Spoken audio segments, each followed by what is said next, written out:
Bonjour. Salut. Hello.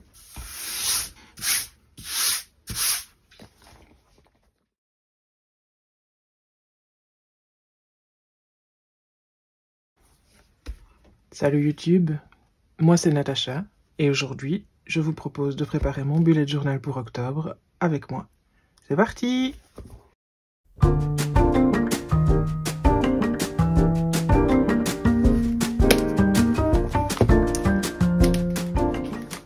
Au mois de juillet, j'ai décidé de changer encore une fois la façon dont je m'organise et de retenter l'aventure bullet journal, mais en me mettant beaucoup moins de pression que ce que j'ai pu faire avant.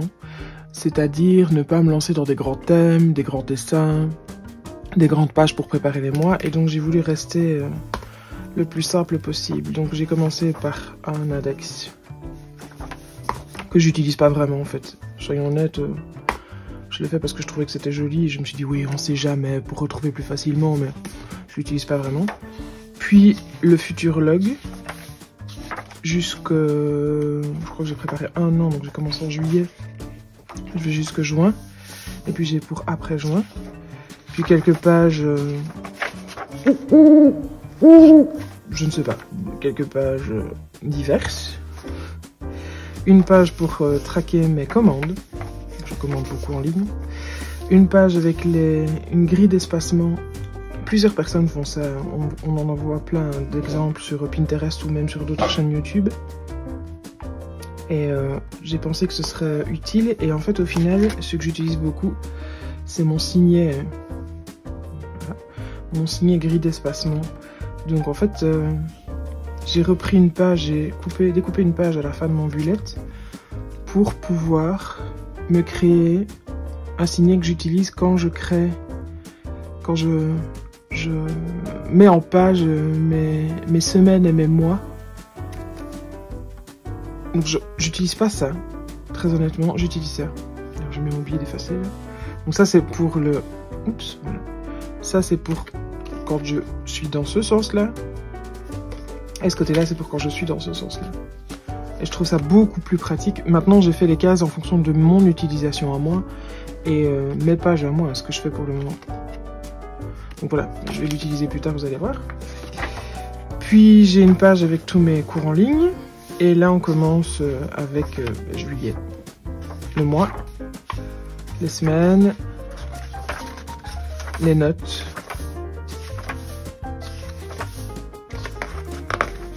Puis août, le mois, les semaines. Je crois que août j'ai même pas de notes. Septembre, le mois. Les semaines, vous voyez les autocollants de Iris ici. Cette semaine-ci, j'ai un petit signet pour m'indiquer quand mon bullet est fermé, je peux tout de suite aller rechercher. Hop, et comme ça j'arrive à la bonne semaine. J'utilise très peu ça en fait, je sais pas pourquoi. Et alors j'ai décidé ce mois-ci de rassembler tous mes journaux, excepté les journaux dans lesquels je peins. Tous mes journaux dans ce carnet. Donc j'ai fait, vous l'avez peut-être vu sur Instagram, j'ai fait un brainstorming pour savoir si c'était viable ou pas. Et puis je me suis lancée, donc j'ai recommencé à écrire mes gratitudes, où j'ai mis un petit signet aussi pour le retrouver. Et puis j'ai écrit ce que j'avais envie d'écrire, ce que j'ai envie de faire, page par page. Donc là j'ai reçu des nouvelles gouaches, là j'ai fait un vision board. Là, c'est du journaling classique, un tirage de pleine lune, l'automne. Voilà, on en est là aujourd'hui. Hier, j'ai préparé ma carte mantra pour l'automne, que j'aime beaucoup. Voilà. Seul truc, c'est que j'ai utilisé du vernis en bombe mat pour protéger, parce que j'avais pas envie de la plastifier. Et en fait, je me suis rendu compte que le gesso doré que j'ai utilisé là, qui en fait, normalement... ressemble à ça, vous voyez comme il brille. Là il n'y a pas de vernis, là il y a du vernis, donc il a perdu un peu de sa brillance, mais je me dis qu'au moins ma carte résistera à toute la saison. Et à l'arrière j'ai collé un papier doré aussi, un papier foil comme ils disent. Donc voilà, et on en est là aujourd'hui. Donc je sais que j'aurai encore certainement des choses à écrire pour la fin du mois de septembre. Mais à côté de ça, j'ai envie de pouvoir préparer mon mois d'octobre maintenant. Et ne pas le préparer à la dernière minute parce que c'est mon plus gros travers. Je me dis oui, mais j'ai encore envie d'écrire et je vais... Tant pis, c'est pas grave. Je vais écrire octobre et si après avoir préparé octobre, j'ai encore du journaling à faire, je le ferai après en mettant la date. C'est pas la fin du monde. Je pense que c'est plus facile pour moi de m'organiser comme ça. Et donc oui, je prépare toujours mon mois et toutes mes semaines dans la foulée. Parce que je sais que parfois j'ai pas le temps le dimanche ou pas l'envie ou pas l'énergie de préparer ma semaine et je veux pouvoir m'organiser sur un mois. Donc je ne respecte pas la loi du bullet journal entre guillemets qui dit ne préparez pas trop à l'avance. Chez moi ça fonctionne pas. Donc je prépare le mois et puis toutes les semaines après. Et donc aujourd'hui je vous propose de partir là-dedans avec moi. Donc voilà. À mon avis je vais accélérer un peu et vous mettre un peu de la musique en fond. Et puis si jamais j'ai des choses à dire, je reviendrai soit en voice-over, soit je couperai la musique. Donc voilà.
Donc voilà, en 10 minutes, à peu près, j'ai préparé ma page pour mon mois. Donc en faisant référence pardon, à mon futur log, où je suis allée voir les anniversaires... Non, c'est pas là. Yep. Je suis allée voir les anniversaires du mois. Je suis allée voir les rendez-vous que j'avais déjà notés. D'ailleurs, j'ai oublié de noter celui-là, je vais le rajouter tout de suite. Donc j'ai rendez-vous le 7 octobre. Donc voilà, j'ai vérifié ça. Puis je suis allée vérifier aussi dans ma liste des tâches de septembre s'il y avait encore des choses qui n'étaient pas faites et que je devais faire. Et puis les choses, quand je réfléchis aux tâches réservées au mois d'octobre et ce que je sais que je vais devoir faire, en général je note là comme rappel pour après. Donc voilà, mon mois est préparé. Maintenant je vais préparer ma première semaine. Donc moi mes semaines vont du lundi au dimanche. Et comme en septembre, ma dernière semaine elle est jusqu'au 3 octobre, je vais commencer par la semaine du 4 au 10. Et donc voilà où j'utilise très souvent ma latte. C'est, enfin ma latte, mon signet. C'est pour faire mes pages de semaine. En fait, si vous... c'est à l'envers, mais je vais mettre comme ça. Comme c'est pas possible de diviser le nombre de... la page en nombre de points égaux, je fais toujours mon samedi plus petit que les autres jours. Donc lundi, mardi, mercredi, jeudi, vendredi, ils ont le même nombre de petits points d'espace. Mais le samedi et le dimanche sont plus courts. Et donc, j'utilise ça, je viens de le placer là. En général, je fais un trait avec un crayon.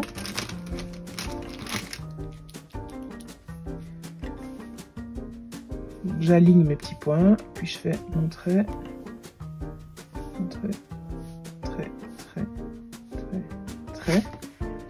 Et puis, je n'ai plus qu'à tracer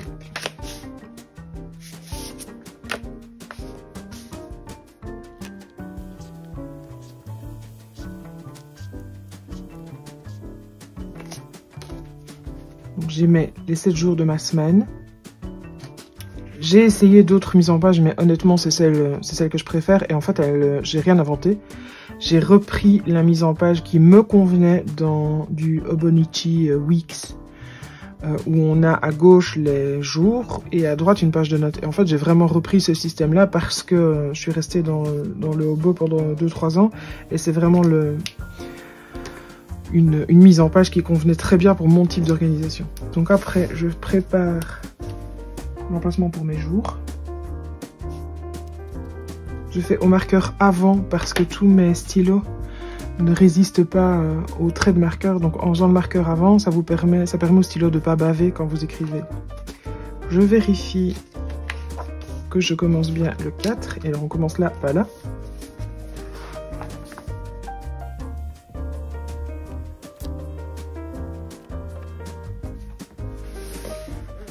Ma page de gauche est terminée. J'aurai plus une fois la semaine qui arrive. Donc en général, je fais ça le dimanche. Donc le dimanche de cette semaine là, dimanche 3, je viendrai noter toutes les activités, mes jours de boulot, mes rendez-vous médicaux, les événements qui peuvent arriver dans la semaine. Je les note le dimanche avant le début de semaine. Mais je prépare mes 4 ou 5 semaines en début de mois.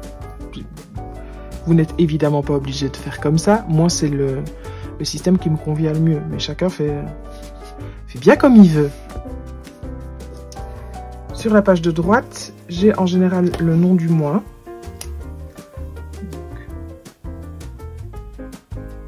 Donc, octobre. Puis, j'ai un emplacement pour mes menus. Alors, de nouveau, j'utilise ma petite latte. Alors mes menus, je les fais avec 5 points d'écart.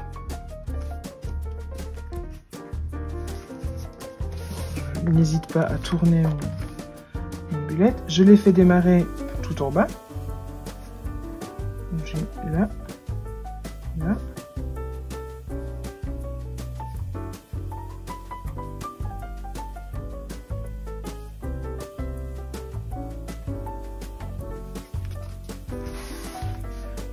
Lundi, mardi, mercredi, jeudi, vendredi, samedi, dimanche.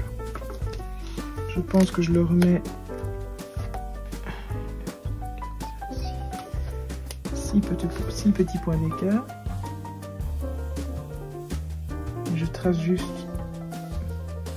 à ma levée une ligne pour séparer les jours.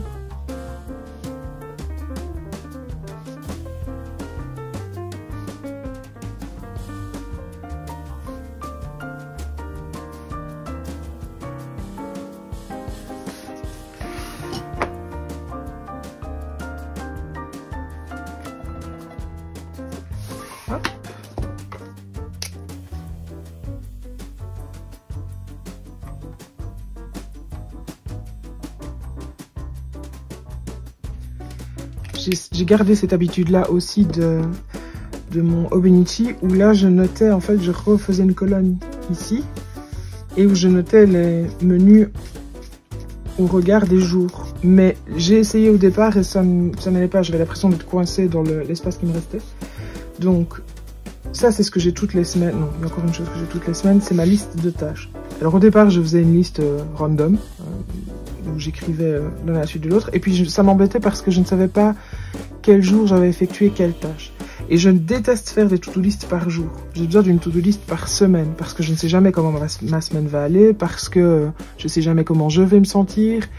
Il y a des jours où je me sens vraiment pas bien dû à une maladie dont je souffre, et donc où je sais pas faire les tâches que j'avais prévues, donc je reporte au lendemain et inversement. Donc le système de tâches par semaine me convient mieux. Donc, pour faire ma to-do list, en cherchant sur Pinterest, YouTube, etc., j'ai trouvé un système qui me convient plutôt bien. Donc j'écris, je vérifie d'abord si je n'ai rien oublié, j'écris lundi, mardi, mercredi, jeudi, vendredi, samedi, dimanche, puis je fais un petit point. Au-dessus de ça, je fais toujours ma petite bannière en tête pour dire que c'est la liste des tâches. Et je vais venir au fur et à mesure écrire en fait mes tâches ici.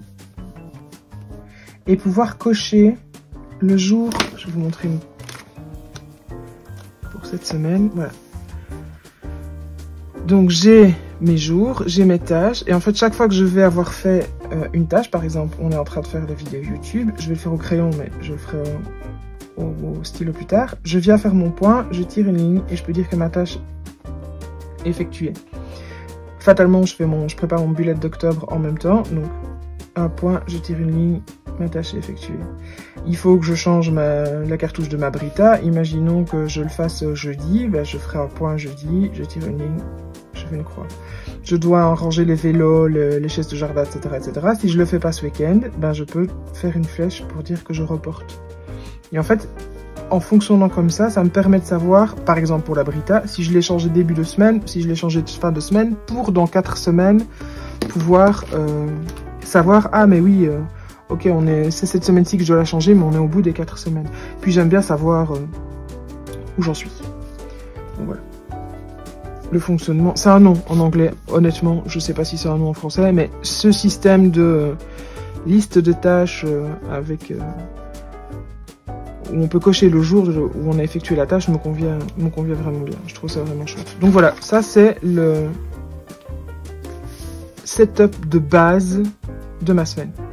Alors après, évidemment, vous avez le choix. Enfin, moi j'aime bien, je rajoute, le mois d'octobre pour moi c'est les champignons. Celui-là un peu bizarre. J'adore les champignons, je trouve ça super joli. Donc on peut décorer, vous pouvez... Ah mais non, je vais utiliser... Voilà, par exemple, j'avais acheté ces autocollants de Happy Planner.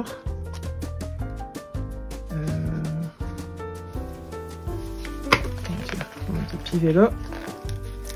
Il faut vraiment... Enfin, j'espère qu'ils seront faits cette semaine, mais si c'est pas fait, il faut vraiment que je range le vélo la semaine prochaine. Hop. Je peux mettre... des petites feuilles parce que c'est octobre et voilà. Avec 2 stickers vous décorez votre page et vous êtes parti là-dessus.